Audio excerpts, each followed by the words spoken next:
जय Shri Krishna, Radhe Govind. Welcome back to Kanhamrit. तो आज हम एक ऐसे पर्व के बारे में बात करने वाले हैं, एक ऐसे दिन के बारे में बात करने वाले हैं जो हम सभी भक्तों के लिए बहुत ही विशेष है।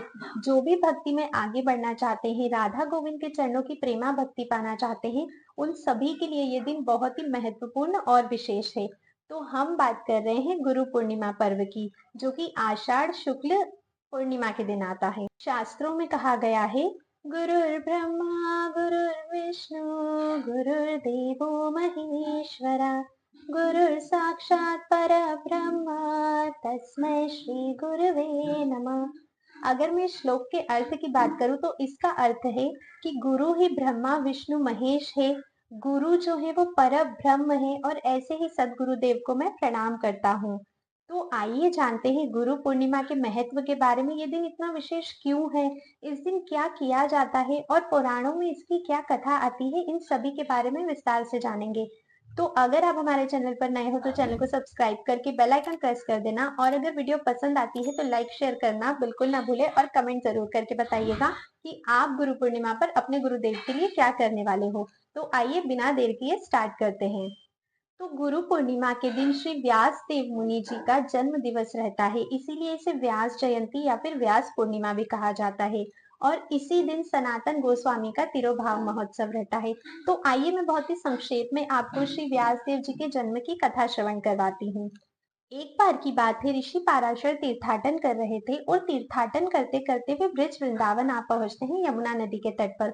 उसी समय उन्हें यह आभास होता है कि ये जो समय चल रहा है, ये जो काल चल रहा है, आषाढ़ शुक्ल पूर्णिमा का जो दिन है, अभी इस काल में, इस नक्षत्र में अगर कोई भी संतान उत्पन्न होती है तो पूरी दुनिया में क्रांति फैला सकती है। वो भगवान के नामों का बहुत अधिक प्रचार कर सकती है। इस मानव जीवन के लिए, इस मनुष्य जनजाति के लिए वो बहुत ही बड़ा वरदान साबित हो सकती है। अगर कोई संतान उत्पन्न हो जाए तो वो बिल्कुल ईश्वर का ही स्वरूप होगी। वो ये सब सोच ही रहे थे कि संतान उत्पन्न हो कैसे, क्योंकि संतान उत्पत्ति के लिए माता और पिता दोनों की आवश्यकता होती है। कि तभी उनकी नजर यमुना नदी के किनारे पर बैठी सत्यवती के ऊपर पड़ी। सत्यवती कौन थी, उसके जन्म की कथा मैं अभी नहीं सुना पाऊंगी क्योंकि समय का बहुत अभाव है, तो वो कथा हम फिर कभी सुनेंगे। तो सत्यवती का एक नाम मत्स्यगंधा भी था। ऋषि पाराशर ने सोचा कि इस समय अगर संतान उत्पन्न हो गई तो मानव जाति के लिए बहुत बड़ा वरदान होगा। बस यही सोचकर वे सत्यवती के पास गए। और देखिए, एक बात मैं स्पष्ट कर देती हूँ, यहाँ पर काम वासना का कोई रोल नहीं है। वो हम मनुष्य करते हैं। ऋषि पाराशर एक बहुत बड़े ऋषि हैं और वो सिर्फ जन कल्याण के लिए इस कार्य को करना चाहते हैं, जिससे कि जनजाति का कल्याण हो सके। तो वे जाते हैं सत्यवती के पास। सत्यवती के पास जाकर वे अपना प्रस्ताव रखते हैं। सत्यवती अत्यंत बुद्धिमान थी, भगवान की बहुत बड़ी भक्त भी थी। जब वो ये प्रस्ताव सुनती है तो वो भी समझती है कि इसके पीछे ऋषि पाराशर का क्या उद्देश्य है, और जन कल्याण के उद्देश्य से सत्यवती इस प्रस्ताव को हाँ कर देती है। उसी दिन आषाढ़ शुक्ल पूर्णिमा पर एक बहुत ही दिव्य संतान सत्यवती और पाराशर मुनि के द्वारा प्रकट की जाती है। और वो संतान हम जैसी बिल्कुल भी नहीं थी कि पहले हम जन्म लिए फिर हम धीरे धीरे धीरे धीरे बड़े हुए। नहीं, वो बहुत ही दिव्य संतान थी। वो भगवान का ही रूप था। तो वो जन्म लेते से ही एकदम से बड़ा हो गया। वो बालक बहुत बड़ा बन गया। उसने अपने पिता को प्रणाम किया, अपनी माता को प्रणाम किया। ऋषि पाराशर को कोई मोह नहीं था उस बालक से, क्योंकि वे जानते थे कि इसका जन्म किस उद्देश्य से हुआ है। उस बालक ने अपनी माता सत्यवती को प्रणाम किया और उन्हें कहा कि माता, मुझे इस जन कल्याण के लिए बहुत से कार्य करने हैं, तो आप मुझे आज्ञा दीजिए, मैं उसके लिए जाना चाहता हूँ। और क्योंकि मेरा जन्म आपसे हुआ है, इसीलिए जब भी आप मुझे पुकारोगे मैं आपके समक्ष उपस्थित हो जाऊंगा। सत्यवती भी अपने पुत्र को आज्ञा देती है और तभी वे वहां से निकल पड़ते हैं। वो पुत्र कोई और नहीं बल्कि श्री वेदव्यास मुनि थे, जिनका उस समय पे नाम कृष्ण द्वैपायन था। कृष्ण द्वैपायन क्यों? क्योंकि यमुना को कृष्णा कहा जाता है और यमुना नदी के द्वीप पे उनका जन्म हुआ था, इसलिए उनका नाम था कृष्ण द्वैपायन। और वो बिल्कुल श्याम वर्ण के प्रतीत होते थे। बाद में उनका नाम वेद व्यास हुआ जब उन्होंने वेदों का विस्तार किया।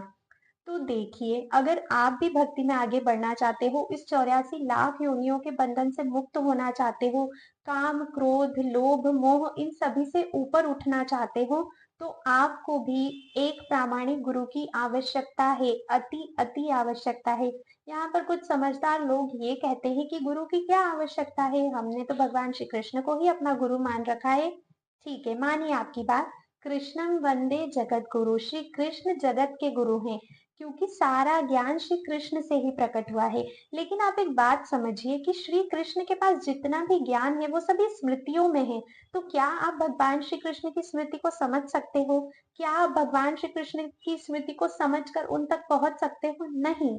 उस ज्ञान को समझने की जरूरत है, और वो ज्ञान आपको कौन समझा सकता है?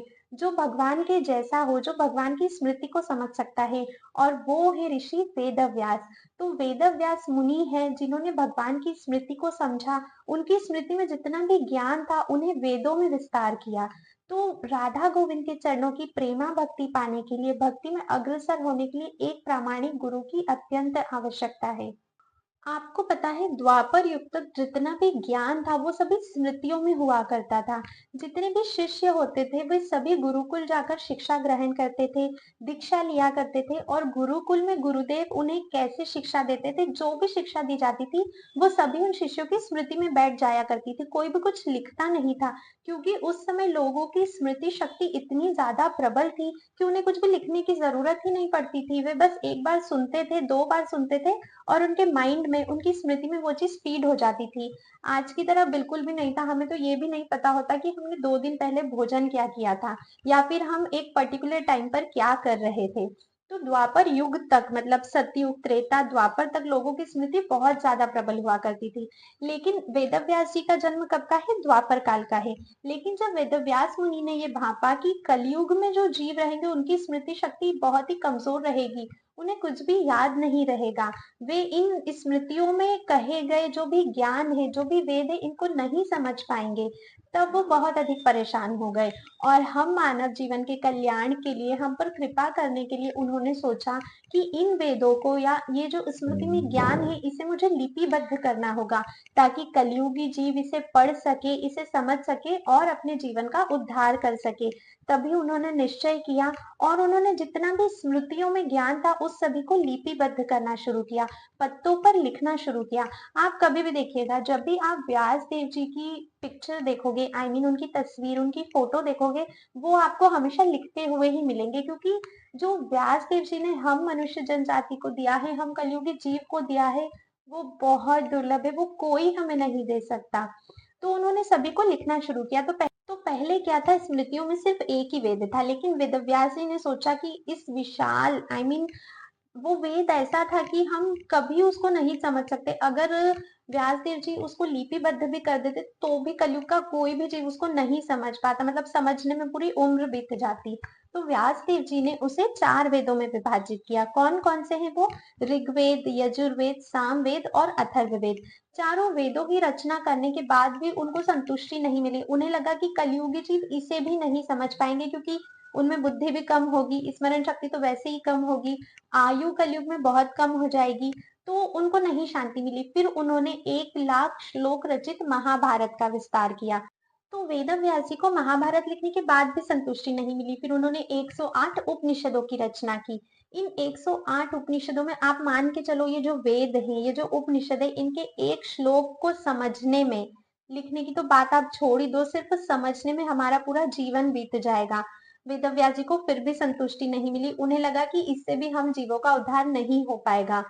फिर उन्होंने 17 पुराणों की रचना की। बहुत ही, मतलब वेदव्यास जी इस तरह से सोच रहे थे कि उन्हें हमारा उद्धार करना ही है। और ये देखिए, कोई गुरु ही सोच सकता है कि मुझे अपने शिष्यों का, उन बद्ध जीवों का उद्धार करना है, उन्हें गोविंद से मिलवाना है।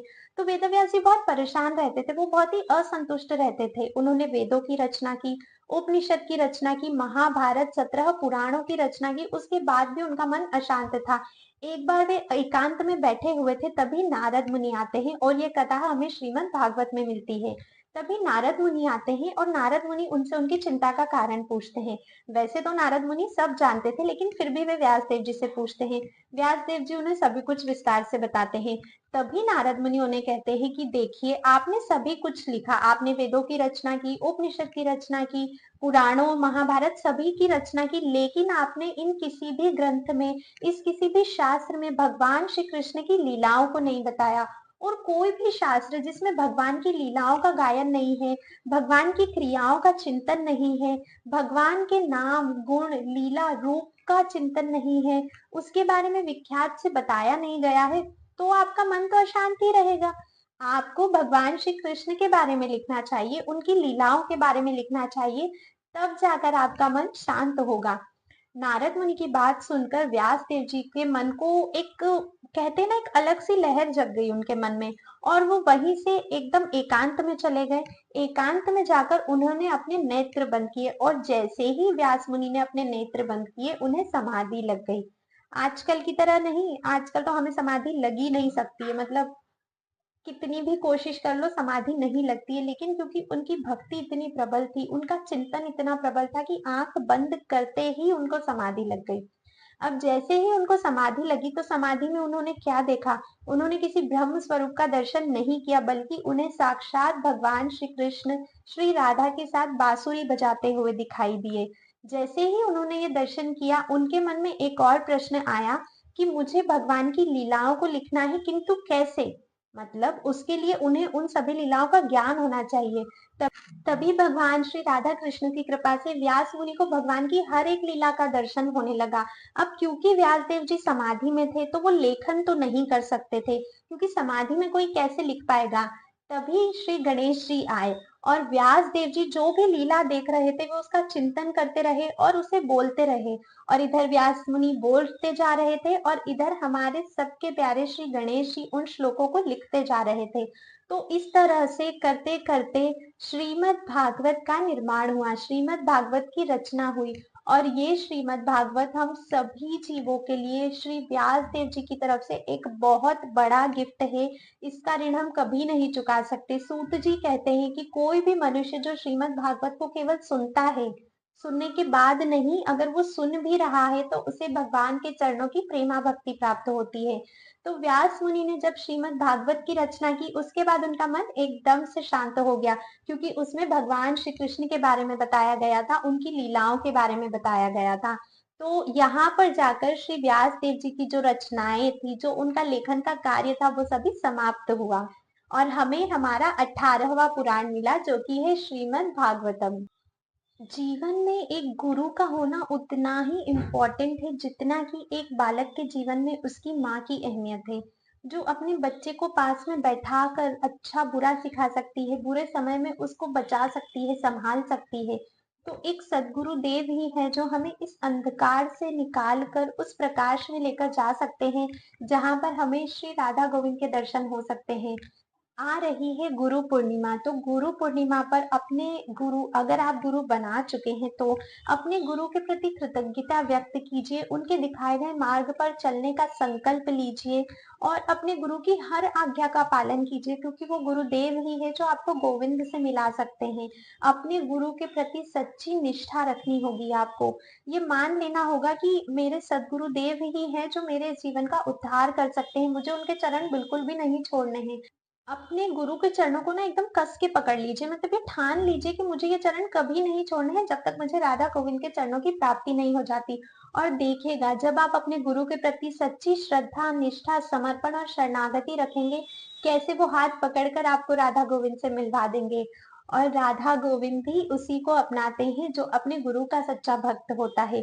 गुरु में हमेशा भगवान की ही छवि हमको देखनी है। तो अपने गुरु के प्रति हमेशा सच्चे रहिए, उनकी हर आज्ञा का पालन कीजिए, और इसी प्रकार गुरु पूर्णिमा के दिन गुरु का पूजन कीजिए, जो आप उनके लिए कर सकते हैं वो कीजिए, अपनी कृतज्ञता व्यक्त कीजिए, गुरु शरणागति, गुरु गुरु के प्रति समर्पण, हर चीज में परफेक्ट रहिए। देखिए आपको राधा गोविंद कैसे नहीं मिलते हैं।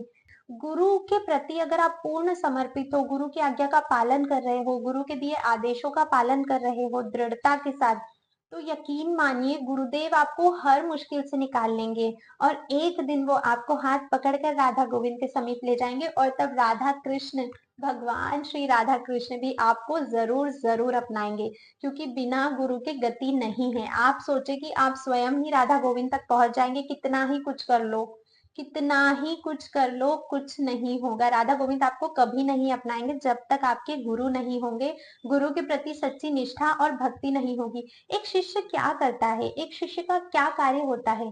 कुछ भी नहीं, बस अपने गुरु के प्रति पूर्ण समर्पण। और समर्पण का क्या मतलब होता है? बस मैंने समर्पण कर दिया, और जिनके प्रति मैंने समर्पण किया है, अब वो जैसा मुझे चाहे वैसा नचाएं, जैसा मुझे चाहे वैसा चलाए, जो वो कहेंगे मैं वही करूंगा या करूंगी। मैं उस बात से पीछे बिल्कुल भी नहीं हटूंगी। जिस दिन आपने ये सोच लिया, ये ठान लिया, अपने गुरु के प्रति इतनी श्रद्धा भक्ति रख ली, उस दिन समझ जाइएगा कि आपका ये जीवन सार्थक है। और आपको अपने उस परम पिता परमेश्वर श्री कृष्ण से मिलने से कोई भी नहीं रोक सकता। तो नेक्स्ट वीडियो में हम गुरु के प्रति जो भी शरणागति है, गुरु निष्ठा है, उसी के बारे में चर्चा करेंगे। तो आप उस वीडियो को जरूर देखिएगा, ताकि आप भी ये चीज समझ सके कि एग्जैक्टली हमें करना क्या है। सिर्फ गुरु बनाना ही सॉल्यूशन नहीं है, असली लीला तो गुरु बनाने के बाद ही शुरू होती है। तो उस वीडियो को जरूर देखिएगा। आज की इस वीडियो में बस इतना ही था। मिलते हैं नेक्स्ट वीडियो में, तब तक के लिए राधे गोविंद।